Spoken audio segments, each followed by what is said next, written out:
রাশিয়ার সঙ্গে ২০ বছরের সহযোগিতার চুক্তি করতে যাচ্ছে ইরান। ইরান জানিয়েছে রাশিয়ার সঙ্গে দীর্ঘমেয়াদে সহযোগিতার জন্য একটি চুক্তির রোডম্যাপ চূড়ান্ত পর্যায়ে রয়েছে। আমেরিকার অবৈধ নিষেধাজ্ঞা বানচাল করার লক্ষ্য নিয়ে প্রতিবেশী আঞ্চলিক এবং বন্ধুসুলভ দেশগুলোর সঙ্গে সম্পর্ক গভীর করার অংশ হিসেবেই ইরান এই সহযোগিতা চুক্তি করার উদ্যোগ নিয়েছে। রাষ্ট্রীয় টেলিভিশন চ্যানেলে ইরানের পররাষ্ট্র মন্ত্রণালয়ের মুখপাত্র সাইদ খাতিবজাদে এসব কথা বলেছেন।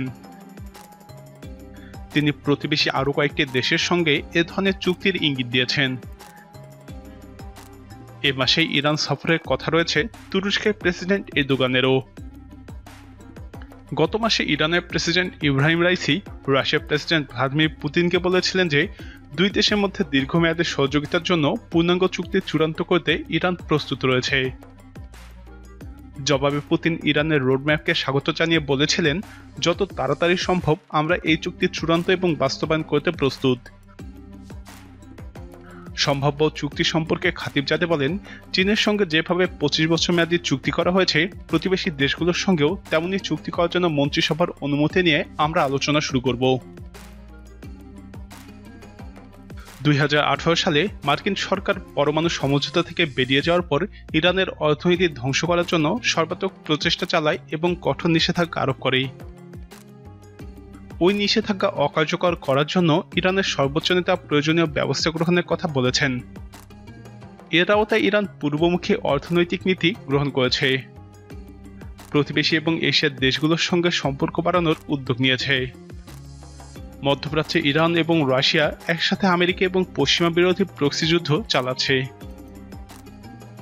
গতকাল মার্কিন দৈনিক ওয়াশিংটন পোস্ট দাবি করেছে রাশিয়া ইরানকে একটি অত্যাধুনিক গোয়েন্দা উপগ্রহ খুব দ্রুতই সরবরাহ করতে যাচ্ছে। খবরে বলা হয়েছে ক্যানোপাস ভি নামক কৃত্রিম উপগ্রহটিতে একটি হাই রেজলিউশনের ক্যামেরা রয়েছে, যাতে ইরান মধ্যপ্রাচ্য জুড়ে নিজের শত্রুদের গতিবিধির উপর নজর রাখতে পারবে। ওয়াশিংটন পোস্টের খবরে বলা হয়েছে রাশিয়ার তৈরি এই উপগ্রহটি একই ধরনের মার্কিন উপগ্রহের সমান সক্ষমতা নেই। তারপরও এটি দিয়ে ইরান মধ্যপ্রাচ্যে ইসরায়েলের গতিবিধির পাশাপাশি ইরাকে মোতায়েন মার্কিন সেনাদের উপর খুব ভালোভাবেই নজরদারি করতে পারবে। ইরান মধ্যপ্রাচ্যে বিশেষ করে ইয়েমেন, লেবানন এবং সিরিয়ায় ছায়াযুদ্ধ চালাচ্ছে বলে অভিযোগ করেছে আমেরিকা এবং তার মধ্যপ্রাচ্যের মিত্রগুলো। ইরানকে সবথেকে বেশি সমর্থন দিচ্ছে রাশিয়া। প্রিয় দর্শক, রাশিয়ার সাথে ইরানের এই চুক্তিতে কি কি বিষয় থাকতে পারে বলে আপনি মনে করেন? আপনার মতামত কমেন্টে জানান। নিয়মিত এরকম আপডেট পেতে আমাদের চ্যানেলটি সাবস্ক্রাইব করে আমাদের সাথেই থাকুন।